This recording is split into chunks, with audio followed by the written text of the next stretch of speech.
Shalom. First and foremost, I want to say Kal Halayim La, all praises to Yahweh, Bahashem, Yahweh Shai, Bahashem, Rakah Kodash. Double honors to the apostles and the elders of Great Millstone who taught me this truth, who rule well in sound doctrine. Peace, blessings, and safety to the Lord's elect scattered throughout the four corners of the planet Earth. Pushing this word in humility and sincerity as commanded by Yahweh, Bahashem, Yahweh Shai. And this lesson, I pretty much want to just talk about and go into dealing with an enemy that you have that is an Israelite. And brothers in the truth, that's been in it for a minute, we really don't have a whole lot of enemies. Might be a baby mama or something like that, but we don't really have a lot of like male enemies. But you got some people that's coming out of the world. As always, the apostles always tell us to go back to the milk, and dealing with your brother and your nation, that's a part of that milk. And the milk is how you grow. But anyway, you have an enemy. First thing I'm thinking about is what Yahweh Shai said.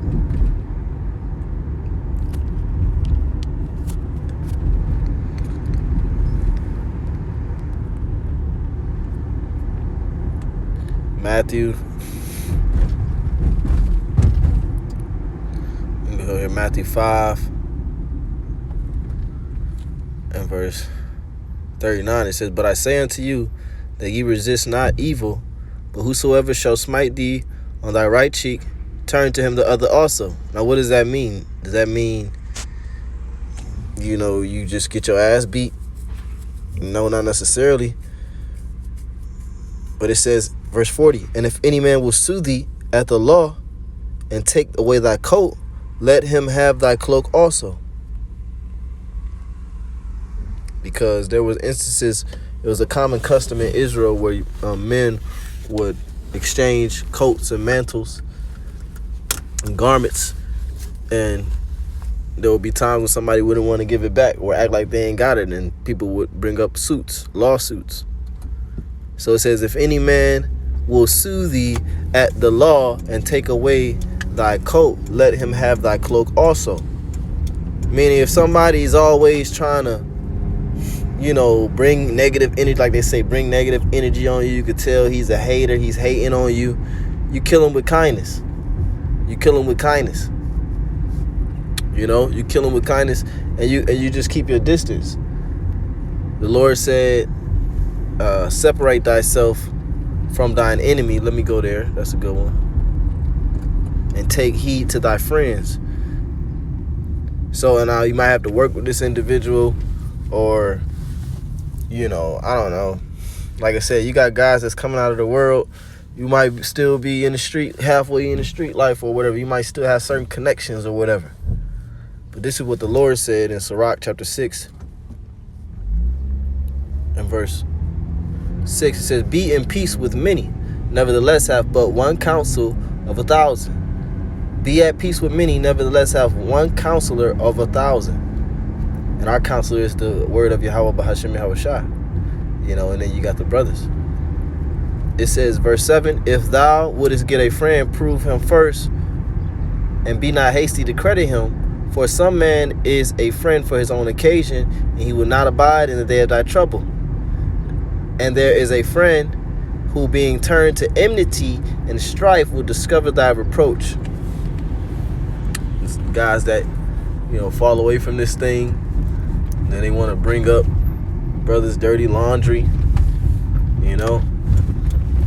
as well as people in the world. We had these experiences when we were in the world of a friend that turned enmity, and they tell all your secrets at school.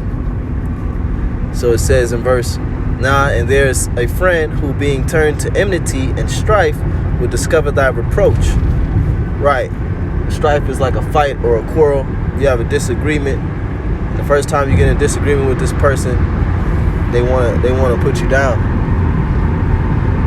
They want to say hurtful things instead of dealing with facts. That's not like a true friend.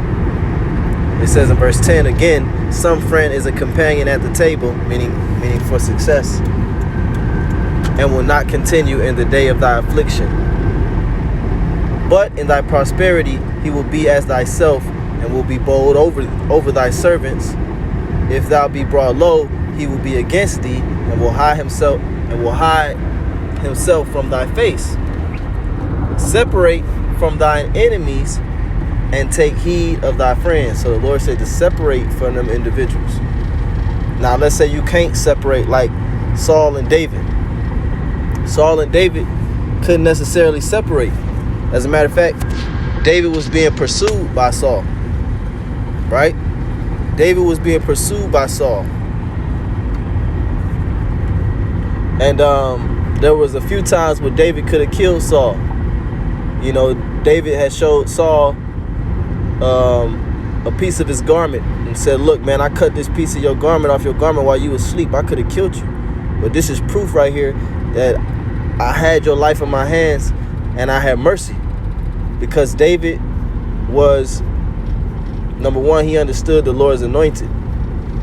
You know, he wasn't going to touch the Lord's anointed. Saul was anointed king. Whether he was wicked or not, he was still the anointed. And David had that much respect for Yahweh Ba'ashem Yahushua and for Saul that he would not kill him. And so that's a great example of how we are to treat our enemies. Even if they come for your life. Bro, you got brothers in this truth that's having attempts taken on their life. And them brothers, I can't say that they haven't got the thought, but them brothers is not going to go and avenge themselves. That brother's not going to go and avenge himself. That's how you supposed to treat and deal with the Israelite enemy. These 2/3 niggas out here. A nigga disrespect you at the store. Hey, let him or you know, he little bro you or whatever, you know, at the store, and not in your neighborhood. Hey, let him have it, man. You got it, bro. You know, you got it. You know, hey, you know, whatever you can take. Different men can take different things. But what I'm saying is, every action don't require a reaction. That's what Yahushua said. If they smite you on the left cheek, give them the right. So I want to read this here in 2 Samuel 1 and verse 1. It says, now it came to pass after the death of Saul, when David was returned from the slaughter of the Amalekites, which is Edomites. These Amalekites are so-called small hats. Okay, the Ish people, keep that in mind. It says, and David had abode 2 days in Ziklag. It even came to pass on the 3rd day that, behold, a man came out of the camp from Saul with his clothes rent and earth upon his head. And so it was when he came to David that he fell to the earth and did obeisance. And David said unto him, from whence comest thou? And he said unto him, out of the camp of Israel am I escaped. It says, and David said unto him, how went the matter? I pray thee, tell me. So this guy said he escaped out of the camp of Israel, but he was an Amalekite. So it says, how went the matter? I pray thee, tell me. And he answered, that the people are fled from the battle, and many of the people also are fallen and dead. And Saul and Jonathan his son are dead also. And David said unto the young man that told him, how knowest thou that Saul and Jonathan his son be dead? How you know that Saul and Jonathan be dead? Right? So like it, because I'm driving. Verse 6, and the young man that told him said, as I happened by chance upon Mount Gilboa, behold, Saul leaned upon his spear, and lo, the chariots and horsemen followed hard after him. And when he looked behind him, he saw me, and called unto me, and I answered, here am I. And he said unto me, who art thou? And I answered, I am an Amalekite. He said unto me again, stand, I pray thee, upon me, and slay me. For anguish is come upon me, because my life is yet whole in me. So I stood upon him and slew him, because I was sure that he could not live after that he was fallen. And I took the crown that was upon his head and the bracelet that was on his arm, and have brought them hither unto my Lord. So this guy thought that he was gonna, excite David by bringing back Saul's jewelry and his armor and killing Saul. He thought that David was going to take that kindly because Saul had many times tried to kill David. Saul was an enemy of David, you see. But what was David's response? It says in verse 11, then David took hold on his clothes and rent them, and likewise all the men that were with him. And they mourned and wept and fasted until even for Saul and for Jonathan his son, and for the people of the Lord, and for the house of Israel, because they were fallen by the sword. And David said unto the young man that told him, whence art thou? And he answered, I am the son of a stranger, an Amalekite. And David said unto him, how wast thou not afraid to stretch forth thine hand to destroy the Lord's anointed? How did you have? He had no regard for the fact that Saul was the king. The thought never came into his mind, well, Saul, look, let me just carry you. Let me pick you up. Let me take you to a safe place. We can still get out of here. No man left behind, as they say. Now, that thought didn't come into his mind. That damn Amalekite, he took that sword and he slew him. Okay? It says in verse 15, and David called one of the young men and said, go near and fall upon him and fall Salakia. Yeah, go near and fall upon him, and he smote him that he died. So David killed him. David killed him. And David said unto him, thy blood be upon thy head, for thy mouth hath testified against thee, saying, I have slain the Lord's anointed.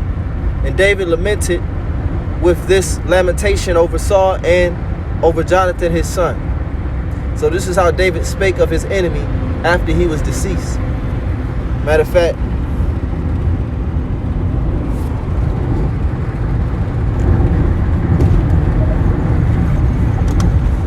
let's go here.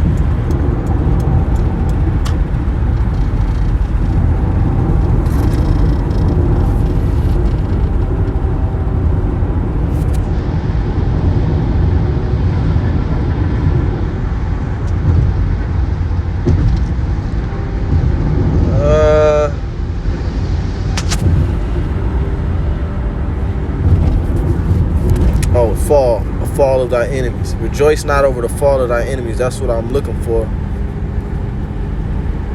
Right? And this enemy in this scripture is talking about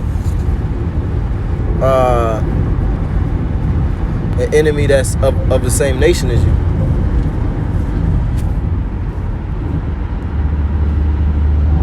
For some reason I can't find it.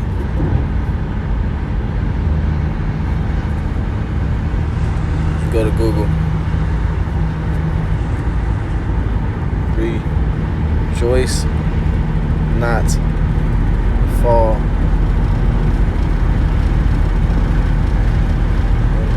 KJV.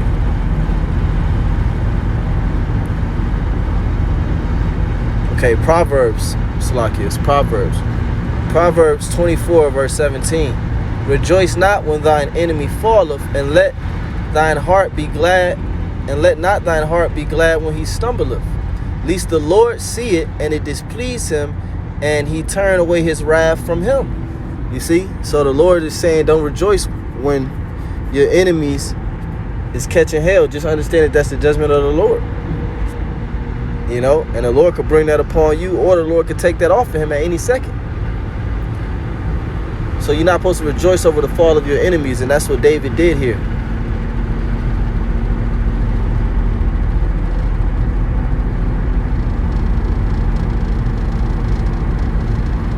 See, this is 2 Samuel.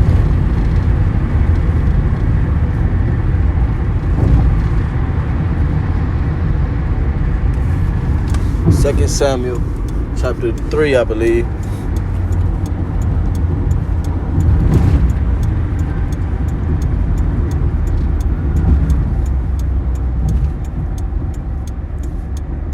Yeah, 2 Samuel chapter 4 and verse. I'm gonna read this whole chapter real quick. 2 Samuel 4:1. And when Saul's son heard that Abner was dead in Hebron, Abner was killed, slain on his bed. No, not Abner, Salakia. Abner was slain, but not on his bed. Ishbosheth, which we're gonna read, was slain on his bed, which was one of the sons of Saul. So here it is, one of the sons of Saul now we're dealing with in this chapter. Let's see how David felt about the son of his enemy. It says, and when Saul's son heard that Abner was dead in Hebron, his hands were feeble, and all the Israelites were troubled. And Saul's son had 2 women that were captains of the bands. The name of one was Baanah, and the name of the one was the name of the other, was Rechab, the sons of Rimnam and Beerothite, the children of Benjamin. For Beeroth also was reckoned to Benjamin. And the Beerothites fled to Gittaim and were sojourners there unto this day. And Jonathan, Saul's son, had a son that was lame in his feet, and was 5 years old when tidings came of Saul and Jonathan out of Jezreel, and his nurse took him up and fled.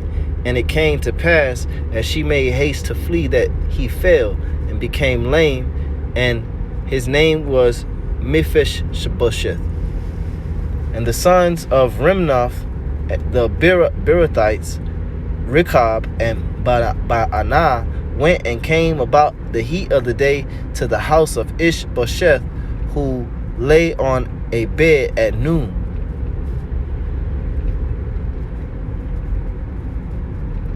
Okay, so we got these 2 Beerothites, Rechab and Baanah, who is approaching Ishbosheth's home, who is laying in bed at noon. It says, verse 6, and they came thither into the midst of the house, as though they would have fetched wheat, and they smote him under the 5th rib. And Rechab and Baanah, his brother, escaped. For when they came into the house, he lay on his bed in his bedchamber, and they smote him and slew him and beheaded him and took his head and gate them away and through the plain all night. You see, and at this time, Ishbosheth was reigning over Israel. Ishbosheth was reigning over Israel at this time because he was set up. Okay, but it tells you that the house of Judah, Ishbosheth was reigning, but then he accused Abner of adultery, and Abner went to go side with David, and pretty much his kingdom fell apart at that point. But Ishbosheth still had done nothing wrong for him to be slain like this. So that's why it says here in verse 7, for when they came into his bedchamber, no, we read that, verse 8 now, and it says, and they brought the head of Ishbosheth unto David to Hebron, and said to the king, behold, the head of Ishbosheth, the son of Saul. You see, look at these niggas, thinking they done did something righteous, thinking that they're gonna please David by bringing him the head of the son of his enemy. But David doesn't look at his enemy like that. He doesn't look at his enemy like that because they're both Israelites. We don't look at our enemies of Israelites like we look at the heathen. Even when you have a Hebrew servant, you have to treat him with a certain level of respect and dignity that you don't treat, and meekness and gentleness that you wouldn't treat a heathen slave with. It says, behold, the son of Ishbosheth, the son of Saul, the head of Ishbosheth, the son of Saul, thine enemy, which sought thy life, the Lord have avenged my lord the king this day of Saul and of his seed. And David answered Rechab and Baanah his brother, the sons of Rimnam the Beerothite, and said unto them, as the Lord liveth, who have redeemed my soul out of all adversity, when one told me, saying, behold, Saul is dead, thinking to have brought good tidings, I took hold of him and slew him in Ziklag, who thought that I would have given him a reward for his tidings. And you would think that these Beerothites would have looked at that example and thought not to do this. And this is why David ended up taking Meshbosheth, that we read in up in the chapter. He ended up taking Meshbosheth into his house so that he wouldn't be slain, so that Saul's seed would be preserved, man. And this was a man that tried to take David's life 3 times, but David didn't want his seed to be taken out of Israel. It says in verse, he didn't want his son to be taken out of Israel. He didn't want his son to be killed too. It says, when one told me, saying, behold, Saul is dead, thinking to have brought good tidings, I took hold of him and slew him in Ziklag, who thought to have given him a reward for his good tidings. How much more when wicked men have slain a righteous person, even a righteous person in his own house upon his bed? Shall I not therefore now require his blood of your hand and take you away from the earth? And David commanded his young men, and they slew them and cut off their hands and their feet and hanged them up over the pool in Hebron. And they took the head of Ishbosheth and buried it in the sepulchre of Abner in Hebron. So you see, Shalom. You see how David felt about his enemies. You know, he had respect. He had a certain level of respect for his enemies. Leviticus chapter 19, verse 17, thou shalt not hate thy brother in thine heart. Thou shalt in any wise rebuke thy neighbor and not suffer sin upon him. Thou shalt not avenge nor bear any grudge against the children of thy people, but thou shalt love thy neighbor as thyself. I am the Lord. That's what David did. He didn't bear a grudge against the house of Saul or against Saul or against his son. You know, but he loved him as himself. Get that. We'll close with that. Just think, you know, that's the biggest thing, man, because we was all once in that, what you would say, 2/3 category. We was all once there. You know, most of us, at least, vast majority. We was all once in that 2/3 category, and the Lord showed mercy on us. As a matter of fact, we was all enemies to Yahweh Bahashem Yahweh Shai, but the Lord showed mercy on us. So how much more when our brother? Romans 5:10, for if when we were enemies, we were reconciled to God by the death of his son. You see, somebody had to die just for the Lord not to be our enemy no more. And that somebody was the, most perfect man to ever walk the earth. Why? He obviously didn't deserve that, but he did it for a purpose. Romans 5:10, for if when we were enemies, we were reconciled to God by the death of his son, much more being reconciled, we shall be saved by his life. And so, once again, the Lord said, if you forgive not,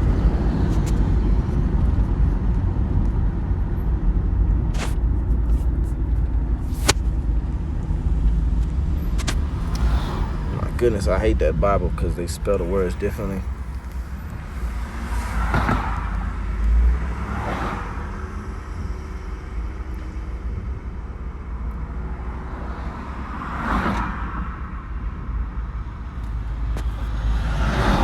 This is Luke 12:10. It says, and whosoever shall speak a word against the Son of Man. Oh no, that's not it. This is it right here. Mark 11 and verse.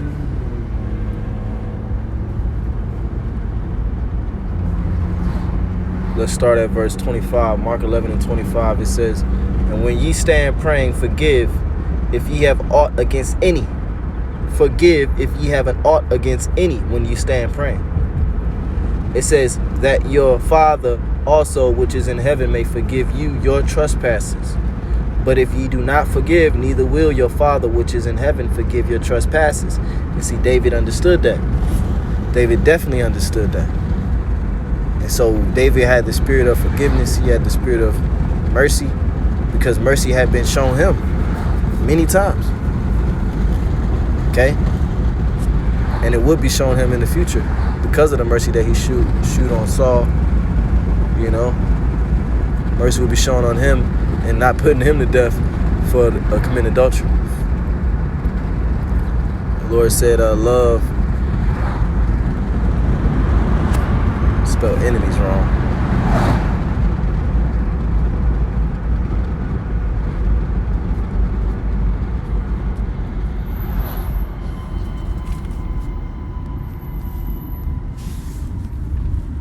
Love thine enemy.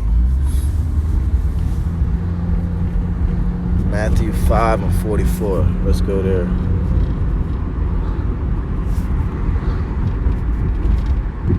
Matthew 5:44. But I say unto you, love your enemies, bless them that curse you, do good to them that hate you, and pray for them which despitefully use you and persecute you. Right? People that despitefully use you. You know? People will use you, man. Because you're nice.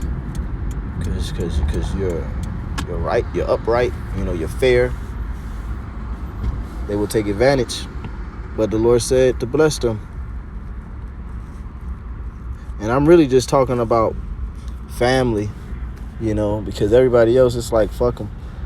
But you got family members and stuff like that. Hey, you can have mercy on them and hope that the Lord can change their heart. But it's also not wicked to put curses on these people. So I gotta say that. It's also not wicked to put curses on these people. Because you have many examples of that. Yahushua said here in Matthew 5:44, but I say unto you, love your enemies, bless them that curse you, do good to them that hate you, and pray for them which despitefully use you and persecute you, that ye may be the children of your Father which is in heaven. For he maketh his sun to rise on the evil and on the good, and sendeth rain on the just and on the unjust. For if ye love them which love you, what reward have ye? Do not even the publicans the same? So the Lord pretty much, you know, he bring that judgment on the righteous and the wicked. You know, so hey, that's why we all in the same bubble, man. We all can get got by Yahweh Shemel Shah. So hey, somebody do you wrong, man. Maybe that was a judgment for you from Yahweh Shemel Shah. You know? The Lord was edifying, giving all praise, honor, and glory to Yahweh Shemel Shah, by Hashem Kodash. From Yahshua Shalom, Abba.